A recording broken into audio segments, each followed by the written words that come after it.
Hello, what's good? And welcome back to College Deadlock as we move on to our second series of our inaugural day of our second season. That's Sorin, I'm Dot, and we've got a good one for you. We've got University of Nebraska-Lincoln going head-to-head against the Aggies, the Maroon Squad. That's Texas A&M. And these guys, now our first matchup, brand new to our scene, haven't played yet. Now these teams have been around. They got into the playoffs. I'm looking at you, Texas A&M, and even University of Nebraska-Lincoln. Strong players in their own right, did well in some other tournaments on the scene. So, Sorin, we got known entities here. We got a match. Yeah, this one, I feel like the quality of play is going to be noticeably higher between these teams. No Echo Shard Abrams to be found here, but we are going to see some solid deadlock between them as we take a look at the rosters coming on here. Texas Aggies, they do have a lot of the same players from last season. They were in Season 1. Gigabyte, Macro Jesus, Pust, Plague, Johnny, and Encore coming in for them. Nebraska Esports, these guys are in a lot of different spaces around Deadlock right now, getting a lot of comp practice in. Shromo, Cloud, Arctic, Neptic, Sometime, and Skelly coming in for them. Two veteran rosters in here. Strong players across the board, and of course this makes it fun because now when you've got teams like this that their players are known entities around the scene, they know each other, they've seen each other play time and time again, and now you have sort of the real meta game, not characters and tier lists and itemization, but the game outside of the game. You're playing against players just as much. Like, these players know each other, and this is where it gets fun. Honestly, this is really where we start to see the turn up and more specific target bans and plays of that nature. So eager to see how this one kind of wiggles out and winds up going, because we do have some competition here. P's and B's, pretty please. Nebraska Esports going to start us off. We'll jump into the bans. Earlier we saw Yamato banned out, pretty standard. Fair, very strong. Bebop banned out. Players don't like dealing with the hooks. And the Shiv going to get banned out as well. Sorin, earlier you were talking a little bit about the current state of the game. A little bit of a tank meta world? Yes, Shiv is strong in that because he's not only got a bit of the tankiness himself, he's effectively able to cut down the tank's health bar by however much he's able to execute for at the moment. So that execute, when he's got the max ultimate, can be reset throughout teamfights and really put in pressure on a lot of squads here. So that's taken out for Nebraska Esports. Abrams on the other side, the choice for Texas Aggies White. We saw a small glimmer of what that Abrams can do in our last match, but if he were allowed to be able to pick here, we certainly would see a lot more of it coming out from squads like these. So Nebraska Esports now get the first pick. Billy or Yamato is my question here, because I don't think there's a lot of other options coming in. One team's going to get one, the other's going to get the other, and we would tend to expect to see that. Pocket also a viable pick here if you just want to counter all of the tankiness coming in, but a couple options. And it will be the Billy. Ding, ding, ding. We do have a winner. But yeah, that's pretty much where we're seeing the teams kind of prioritizing these frontline tanky characters and then filling in the spots afterwards. Because, you know, at the end of the day, I think a lot of the and this is pure subjection. Feel free to, you know, disagree with the comments. But I feel like the carries are more transposable than the controllers, right? Like if you play one carry, you can play them all. But I think it's easier to translate those carries to, like, hey, you play Mo and Krill, can you just pick up the Dynamo today? That's asking a little bit more. So you prioritize the control characters that you're comfortable with, that your team knows how to play around, and then you go ahead and deal with that. So the Initiator on the other side, we've got Pocket selected first and foremost. You're still batting 1,000, Sorin. Who's next? Surely Yamato. Surely you pick that up against the front line here for Texas Aggies. But, you know, I think there are other options available. You could go for a bit of that damage in the Lady Geist, or perhaps later on the Mina. But as you said, yeah, a lot of those M1 carries are transposable, not only in terms of skill set, but also their power level at the moment. We've had a lot of metas where there's like one standout carry. You want your Infernus, or your Warden, or your Mirage, or your Wraith, or whatever. It's not really true of this meta at the moment. You can go with any of those, or like Geist, and still do relatively fine. So Texas Aggies Maroon here, a bit bucking my expectations. Go with the really early Paradox instead. Big pick. A little bit of control. Honestly, the Paradox is, I like wide characters. Not Dynamo. I mean characters that can do a whole bunch of things, right? And Okay. so earlier I was talking about Ivy and how she's very flexible. You can kind of do anything you want in the direction of build.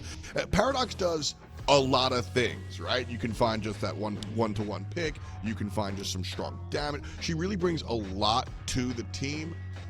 She's tough to play. You got to find those moments, and your team's got to play around it correctly. So I don't mind it being picked early. I think there's a lot of power on the character.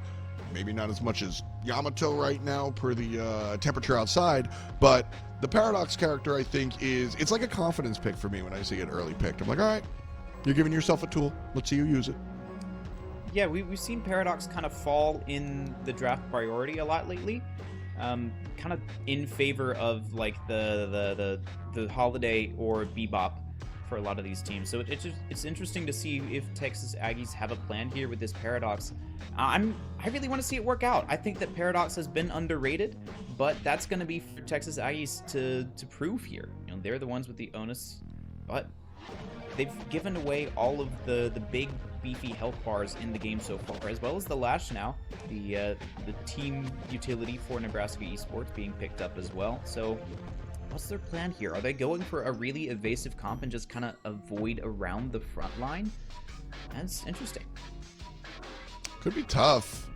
Still a number of options as far as frontline is concerned for Maroon, and that was going to be my question, was the Lash on the other side, does that then demand the Kelvin selection? And Maroon will answer said demand, like exactly where we want to go here. So first half of the draft done here for Nebraska UNL, and we've got Billy, Yamato, and Lash, and that is pretty standard fare. The Billy and the Yamato is, a lot of people are just going to tell you, wow, great draft. I don't need to see the like that. You've done a very good job already.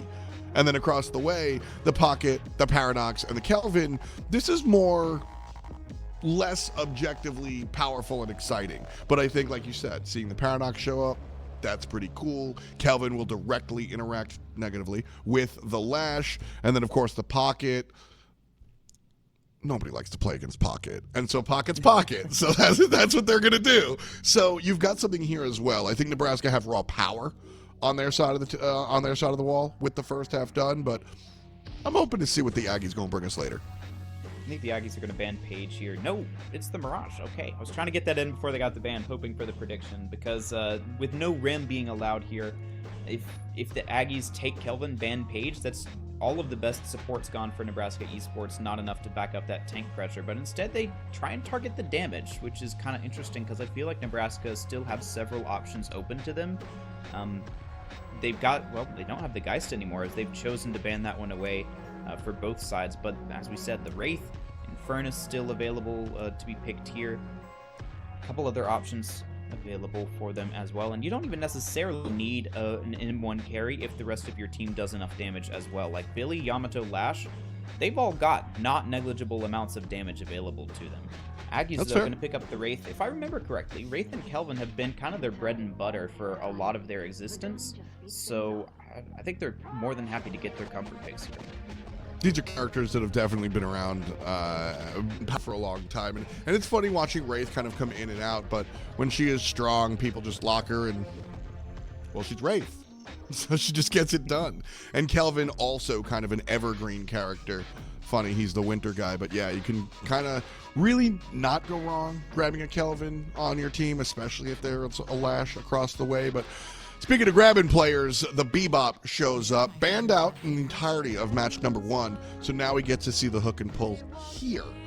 Bebop has been kind of interesting watching this iteration of Bebop be played and figure out where they want to go with the new changes to the bomb and everything, and seeing just really is just that good, friends, and that's what they're going to be leaning on pretty heavily. So look for Nebraska Esports along with the Page here, so some lockdown as well. You're right, no M1 carry just yet, but a lot of pick potential and, well, a lot of beef as well. Big tanks. Yeah, and Bebop almost kind of slides in that category as well with the changes to Uppercut, giving him that max HP on Uppercut.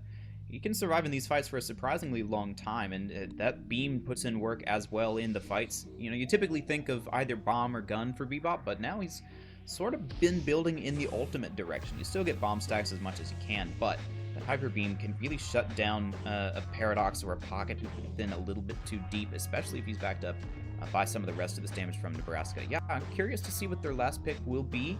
I know that, if I can reference my sheet here, get to the right Alt tab. The Geist is a favorite of Shromo, but Warden is also one of his favorites there as their carry player. So Warden, I think, a very viable last pick for them. Calico going to be taken away now by Texas Aggies. I was a little bit surprised that we didn't see Nebraska pick that one up because Cloud is a proficient Calico player. It's truly scary to behold, but he's going to have his Lash available to him. We've seen Lash and Bebop sync up a lot of times in these higher ranked matches just for the amount of disruption that they put out and also the ability to effectively combine their kits. We see them in lane together a lot as well, so see if that's the plan here for Nebraska Esports. I would not hate Lash, Bebop, Yamato with their 6th, and then Billy Page. Just effective lanes for them. Maybe get that'd be fun to watch. But, yeah. No, I feel you. I'm picking up what you're putting down. I think. McGinnis. Peak. Hello? All right, Sorin, your turn. McGinnis, locked in. What's up? I'll explain this one. Well, I'm just a McGinnis fan. Anyone who's cast with me before knows that I am the McGinnis one trick of the squad, so always happy to see my girl get picked up in competitive games where she's not the greatest, but she will definitely try and put in work here. I'm hoping to see that this is kind of a position sort of carry. Your Wraith is obviously going to be your highest target for a lot of the farm, and Pocket and Calico are going to need some as well, but McGinnis can put in damage here against some of the Nebraska Esports players. She's going to struggle if caught without the wall, though, so really going to have to play safe in a lot of these engagements. But even if you don't go for the more gun carry side of things, you can have her as like an additional healer and just kind of put in debuffs with the turrets. So a couple of viable options here for Aggies with that last pick, but an interesting one for sure. Brand new season, right? You got a lot of room for activities, a lot of, potential. There's room for losses. And in the end of the day, in the early part of the season, like, don't get me wrong, play to win every game, but practice oddball strategies and bring them to the big stage, right? First game of the year doing it? Okay, I'm here for it, man. Exciting. Thanks for putting on a show. Hayes locked in as the last selection across the way for UNL. And so we do get the Mouse One carry here for Nebraska Esports along the assassin line. So Texas Aggies will deal with that with all of this weirdness. We've got the Paradox, we've got the Turret Mommy, we've got some weird stuff here, which should be fun to watch. The Pocket going to primarily start a lot of these engagements, and Calico's going to be looking to catch people out of position. As far as Nebraska's approach, I mean, they got a bunch of tanks, Sorin, but who are they playing through besides the Hayes?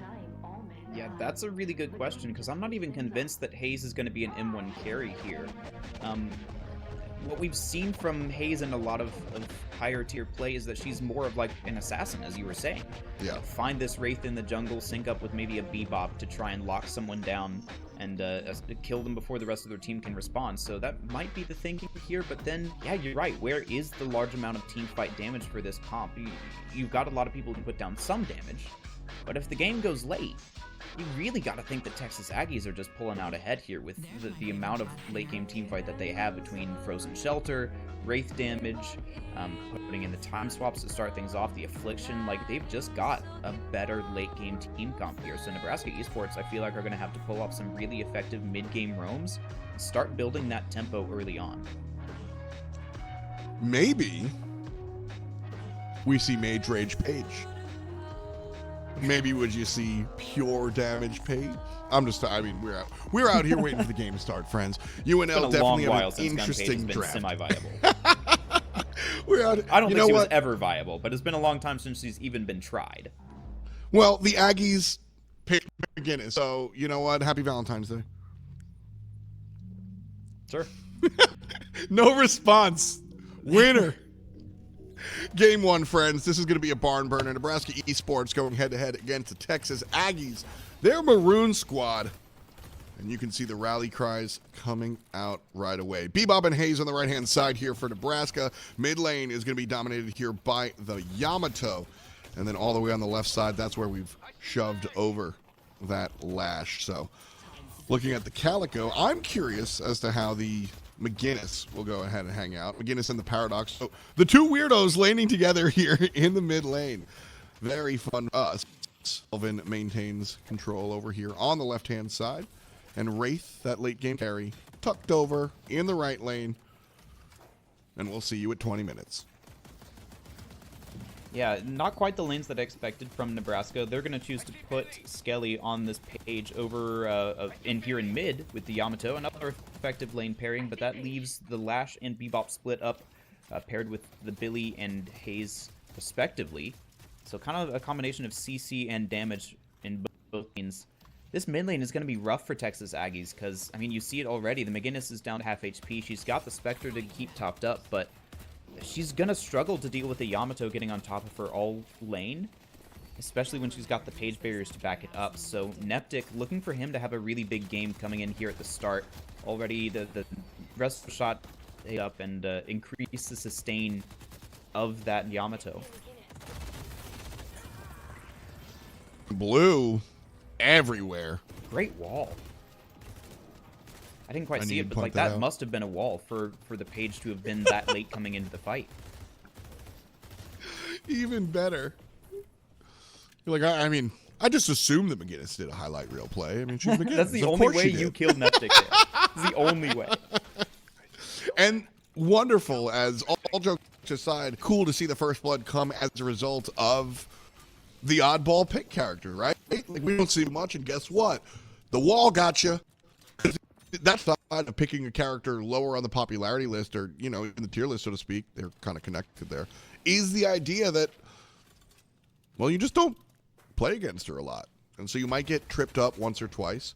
Realistically, as the game goes on, you gotta, it's not about the okie dokes. It's about what actually she brings to this composition. And so you were talking about two different directions, either gun carry or some debuffs and just turret spam. So we'll see which direction the Aggies decide to take McGinnis and where she winds up going. But right now the Aggies continue to provide pressure in this mid lane. So first blood as a result of the McGinnis, and now pressure. Paige and Yamato still not healthy, and they're back in this lane after losing the fight. See the intensifying mag in the quick buy queue. I am a happy McGinnis main, but yeah, now you've got your cooldowns. You can continue to pressure this lane, or now that we're past 2 minutes, you can go and farm boxes to your heart's content. Take some of these small camps, but now a parry onto Jonali. Fantastic work from Stromo. That'll be a kill over here in this left side lane, and plenty of time to be able to go and take those camps. So Nebraska strike back. Fantastic individual play there. Stromo just, you know, does exactly what he needs to do. No further analysis necessary. Cloud in some trouble, though. Low HP, obviously has the sustain built into the kit, so shouldn't be too terrible. Taking negative trades on that guy isn't always so negative. That's what makes him so frustrating to lane against. Yeah. I mean, y'all read the lore. You know who he is.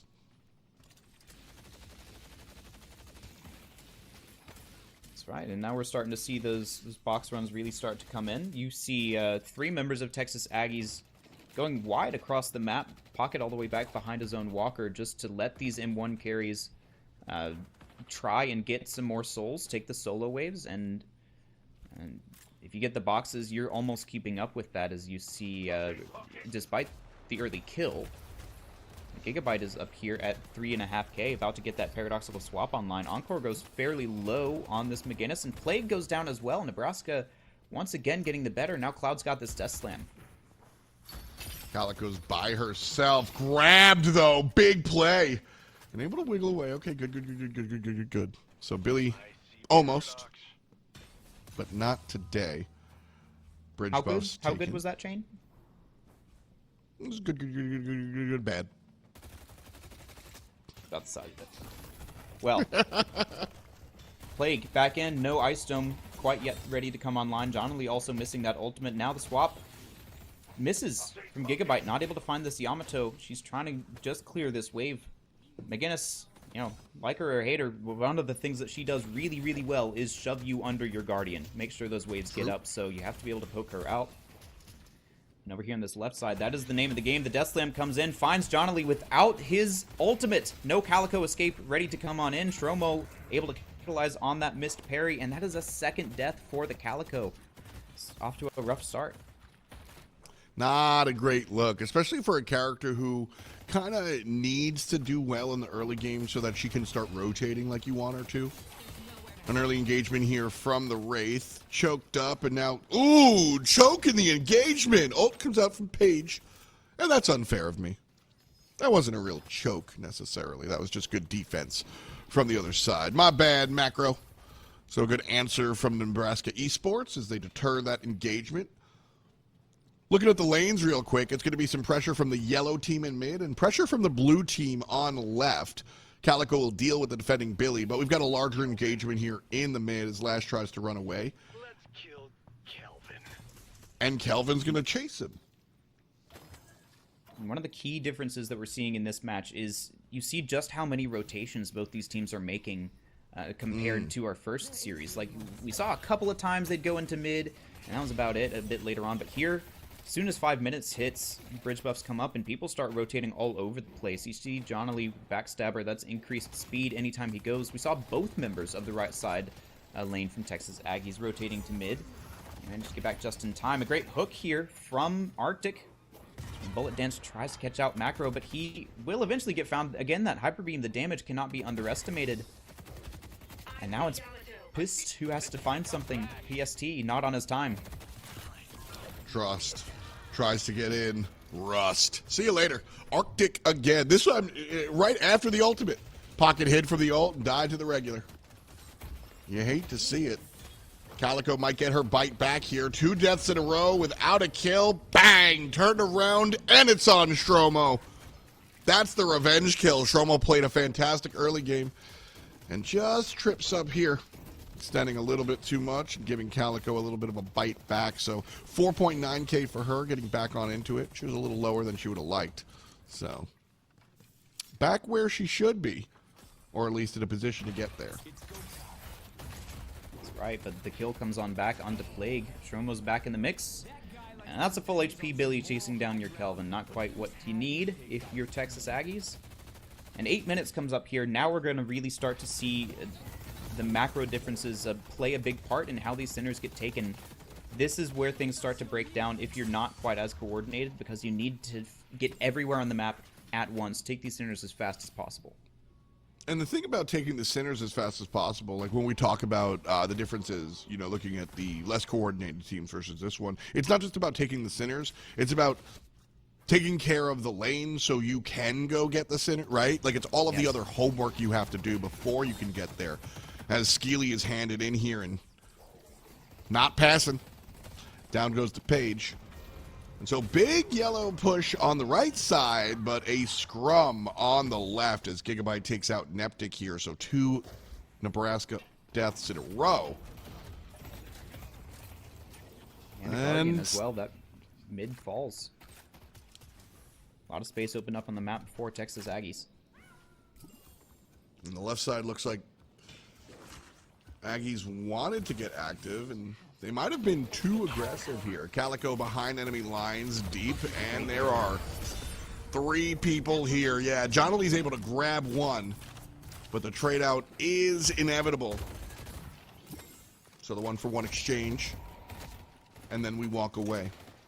Still pressure from Nebraska elsewhere, but this left side has been Texas's place to play. It's all been gummed up over there. Not a whole lot of Guardian damage on that side. You see in both the other lanes, there's been pressure from one side or the other.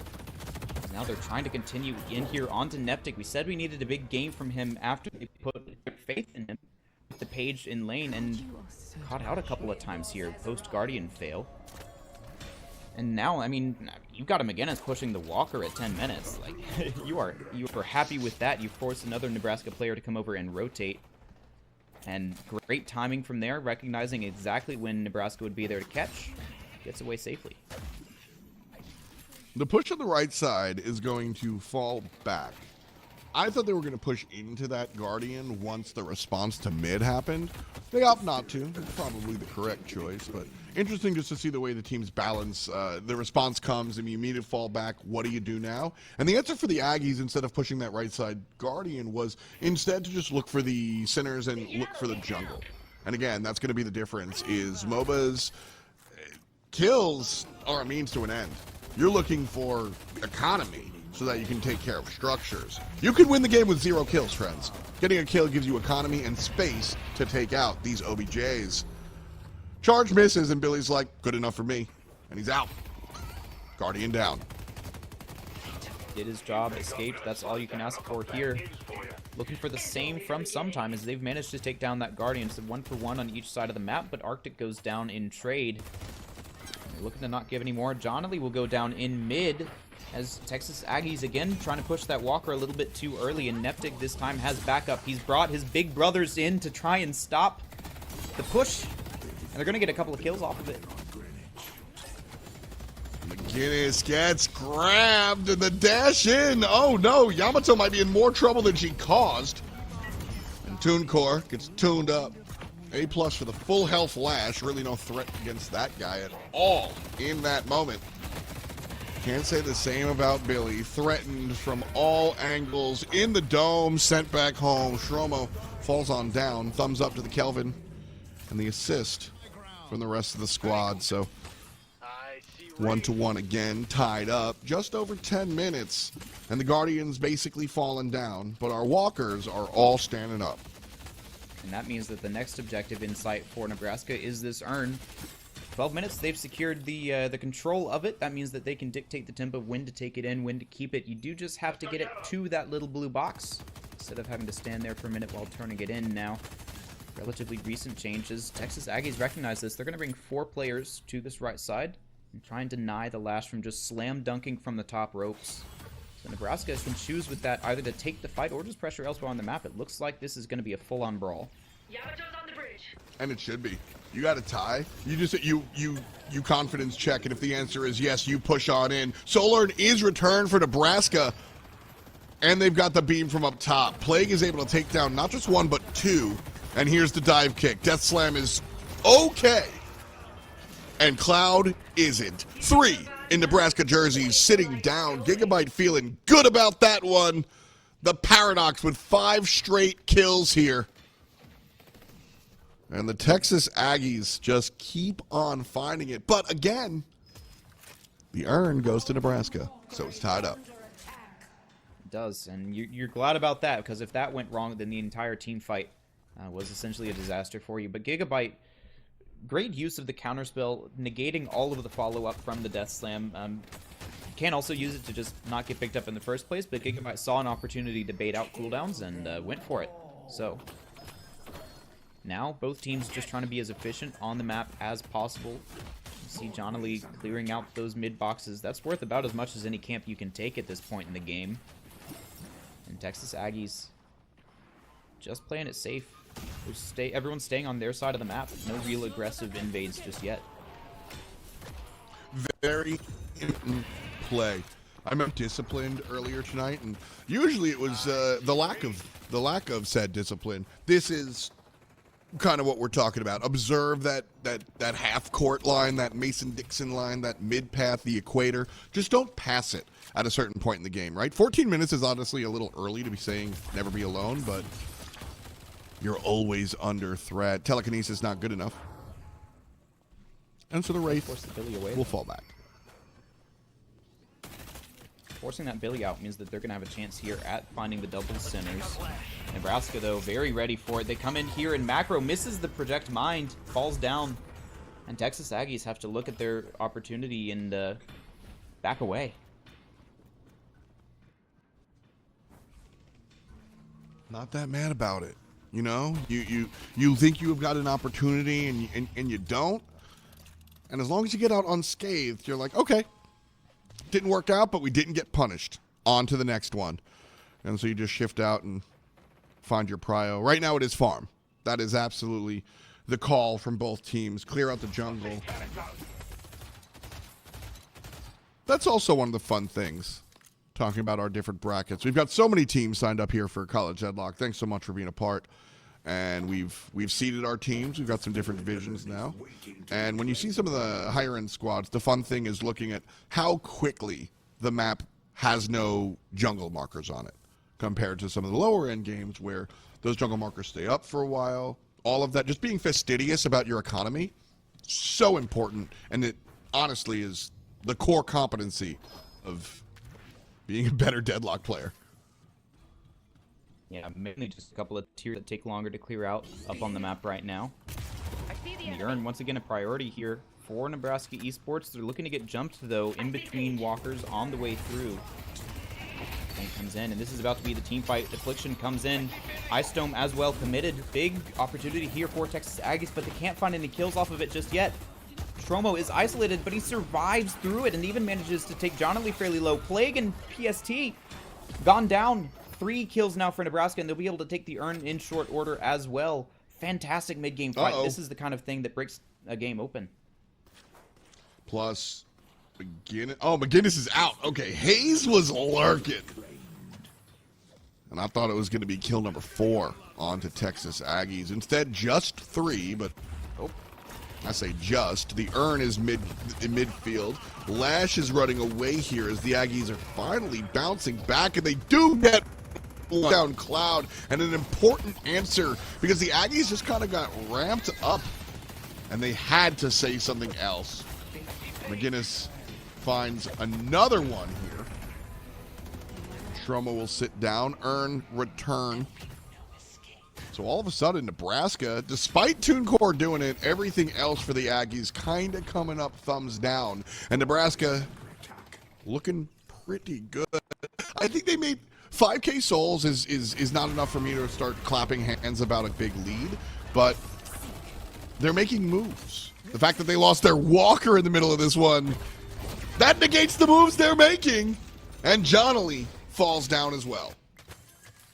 Yeah, that walker was put under pressure very early on and just kind of never stopped for Texas Aggies. So while earlier on I was decrying how often teams just kind of push in for that walker and die for it, and this time you get it on pretty early for Texas Aggies. A good sign. Flex slot unlocked, but Nebraska get that exit kill. And as you say, it's 18 minutes and a fully even game here. These two teams are bringing it. Totally expected. Again, we're lucky enough to have kind of run a couple of seasons here at College Deadlock, and we've got a chance to get to know these players. If you're in a Deadlock chat, you've seen Stromo. And it's cool seeing the community, and it's cool having a known entity. We knew this was going to be a barn burner again. Like UNL, Aggies, they're here, and they improve every time they take the battlefield, it feels like. So here to keep on doing that. Again, we're going to return to our farm form, though. Right here, this might be a pick. That's what Paradox does best. Billy down half HP. Finds a little bit of crowd control as well. There's 2 members from the Aggies here. A hide behind the pillar. And Calico's going to look to find the corner, find the control, and Plague finds the kill off of the assist of, well, everybody. McGinnis in some trouble here as well. 2 players coalescing. And they're still chasing her. I don't know if that's the right choice. Looks like it is. TuneCore turned around. Cloud got killed by her twice. Cloud gets his revenge. Yeah, there were 5 members of Texas Aggies on that jump for Stromo, so you knew that Encore was alone here. And a nice bag being given over to Hayes here. Sometime going to be reaping the fruits that he did not sow from Encore's farming. And that is a solid lead going on. You saw the lucky shot queued up there for Hayes. This is going to be a bit more their damage, definitely building more towards that rather than the utility path of things.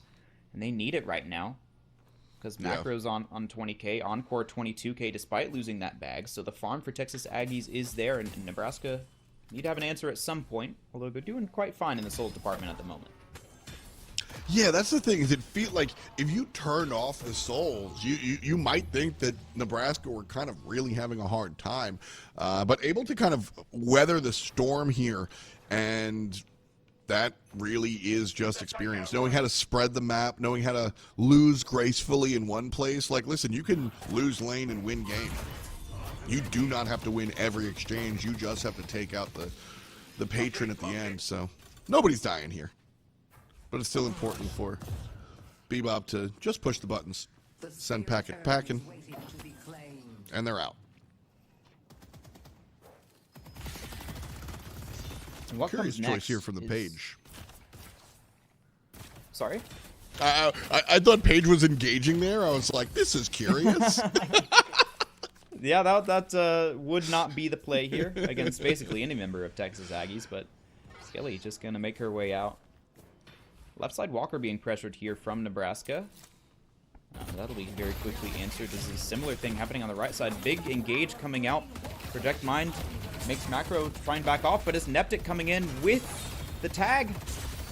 Barely manages to get off the Shadow Transformation to avoid the Walker Stomp, and now things have really broken out in earnest. The Lash Slam into the Kelvin Dome. Now things are gummed up. Now, can you find anything if you're Nebraska? Sometime Stromo have already gone down, and the rest of the Aggies are coming in. They're taking your left Walker as well. Things are going from bad to worse, as now Neptic down, and everything is coming up good for the Aggies. An all-out collapse here. Texas Aggies Maroon on the right side fought at a numbers disadvantage, and despite the fact that Nebraska had more players there and tied economy, they still lost the fight.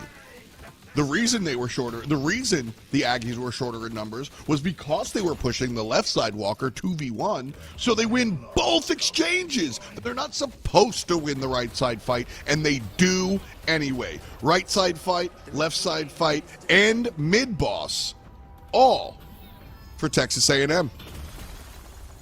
And no contest either from Nebraska. They know that they're down players, and they've got no ultimates to be able to take it either. So now, with 11k souls down, and 3 rejuves to have to work through, Nebraska on the back foot. Earn being picked up here for Texas Aggies. That's that immediate momentum pressure. Try and take a fight while you're advantaged. That's the name of the game here in Deadlock. If you can pick off this Bebop, it could be big. Arctic with no backup except back at his Walker. That means that Macro will be able to force out this lane. Try and get some pressure coming into this. I mean, Nebraska might just have to give this up too. Yeah, I don't think you fight this Earn.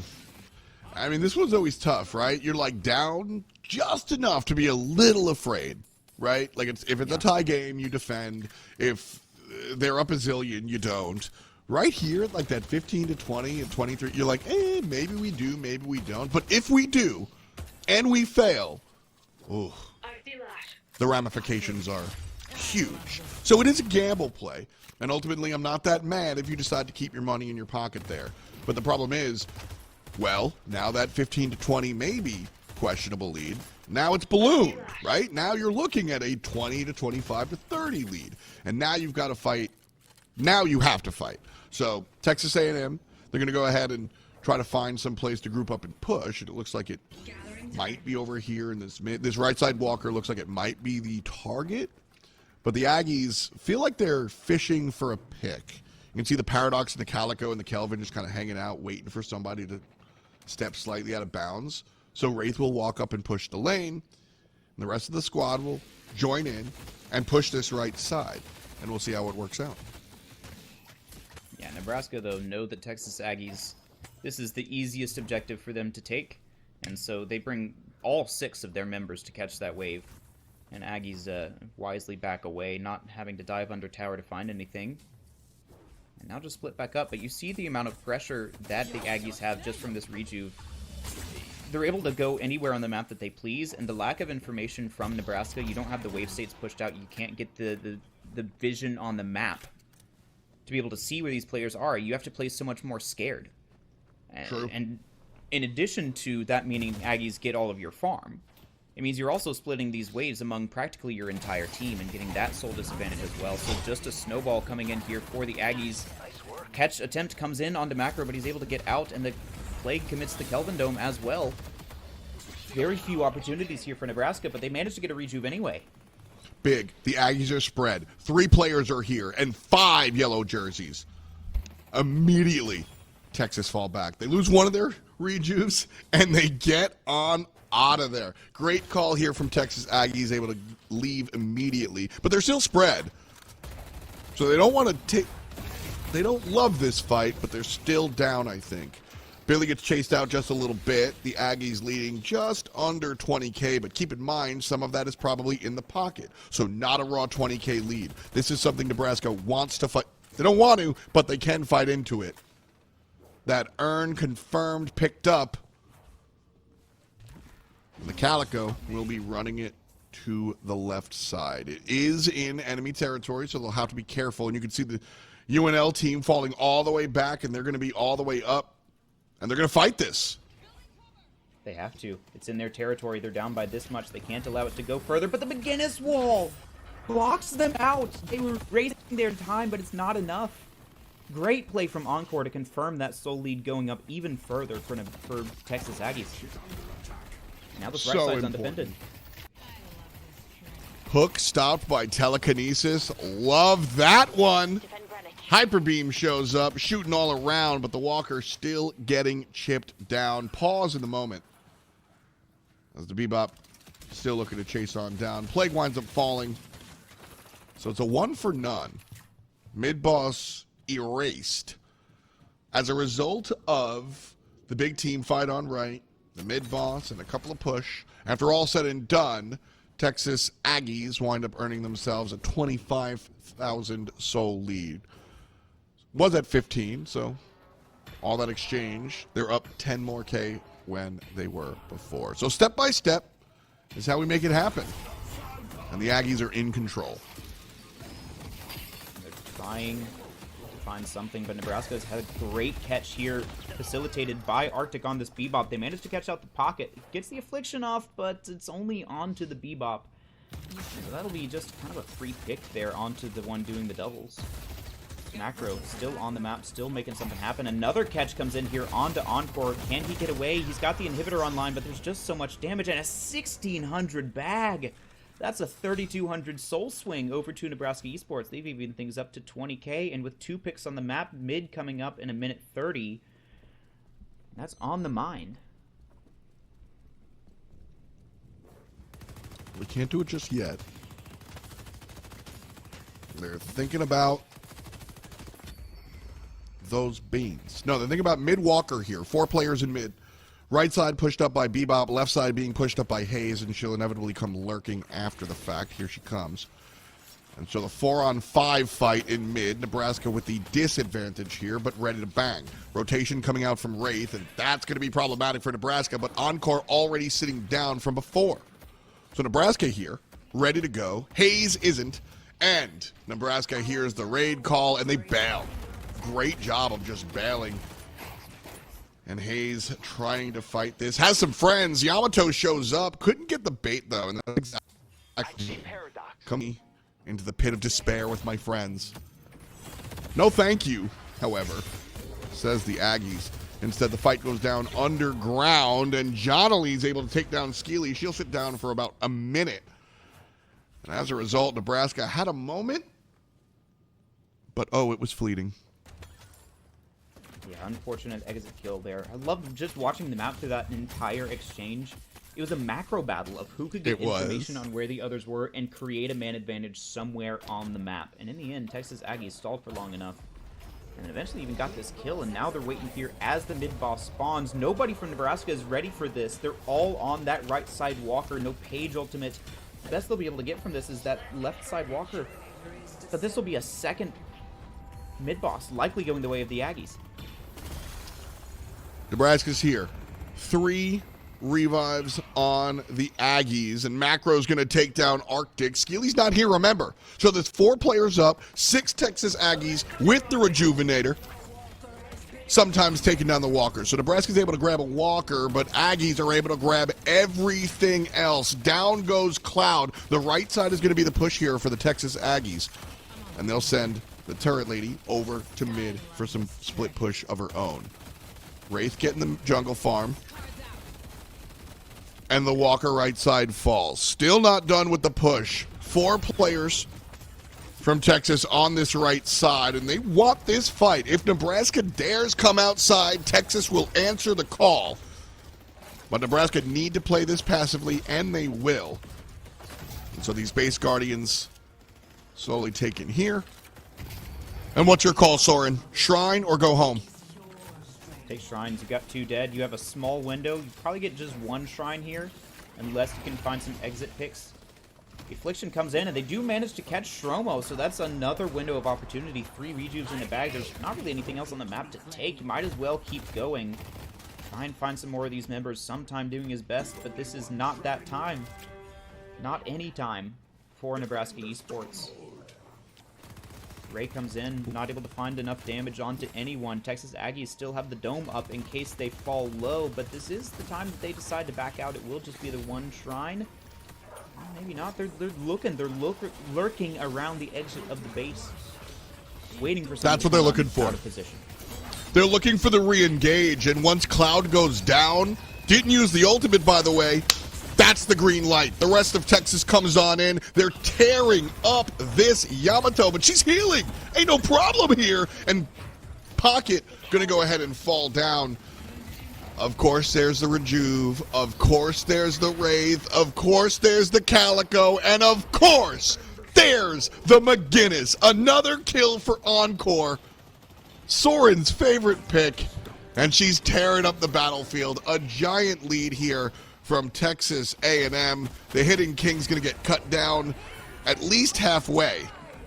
And with 30 seconds on 2, Cloud will come up and have that lash ult. So it's time to go home and see another fight. Throughout this entire exchange, I will point out this left side lane has been pushing up and gotten a shrine to about half through all of this just through the minion pressure. Sometime was the one who backed off of that lane. It maybe could have seen something happen there, at least forced a temporary back from the Aggies if we'd stayed to continue to pressure, but didn't end up happening. We didn't get the base race that all of us objective pushers long for.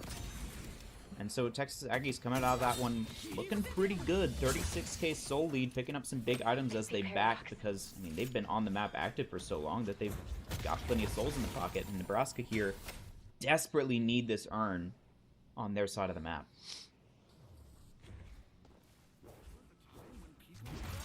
UNL grouped up here for that.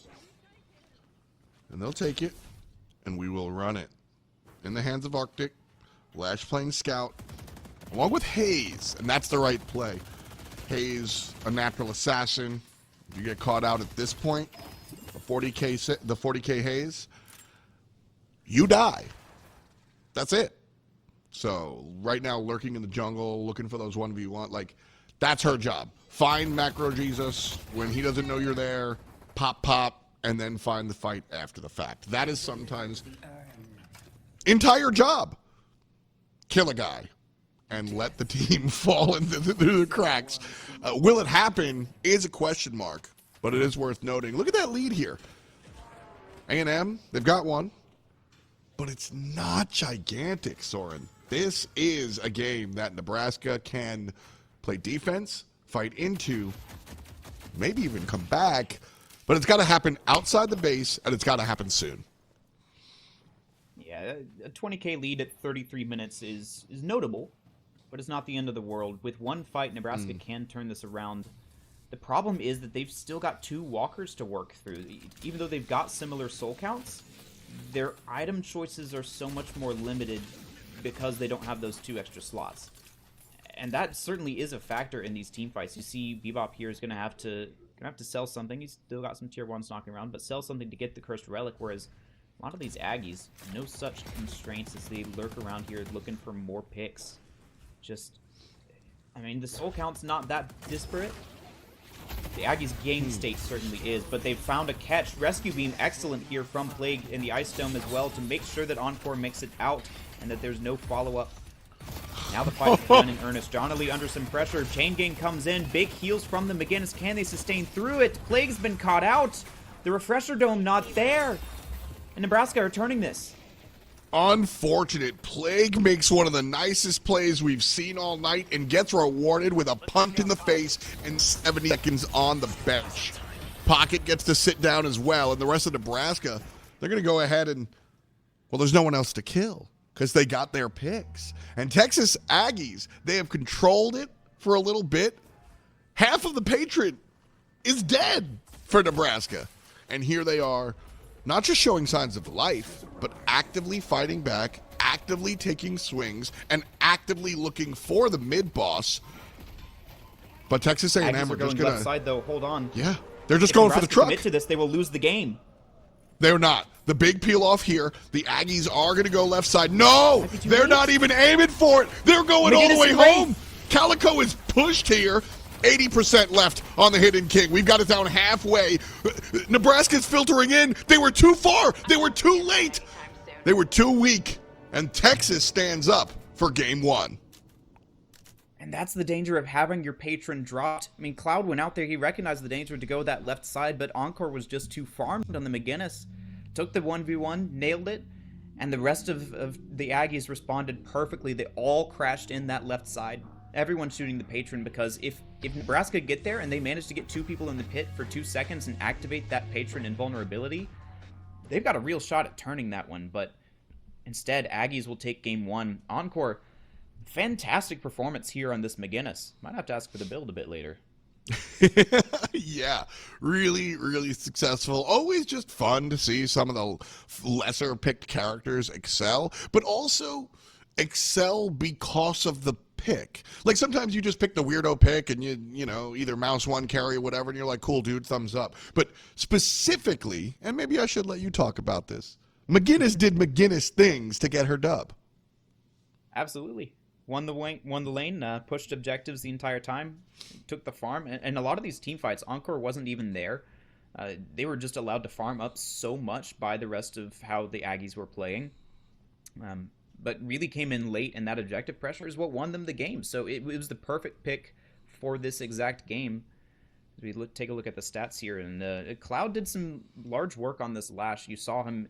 That was the window of opportunity for Nebraska, was off of that death slam. A lot of damage as well, especially early on. But, I mean, this game was on one fight territory. It's just that Nebraska didn't quite manage their waves well enough to be able to take advantage of that one fight. A little bit rough here, some things to work on, but ultimately a great start to our 2-game set. Obviously, we got more, but perhaps also obviously, after that, I need a drink. So give us a real quick break. We'll be right back with the conclusion to our series. You're watching College Deadlock.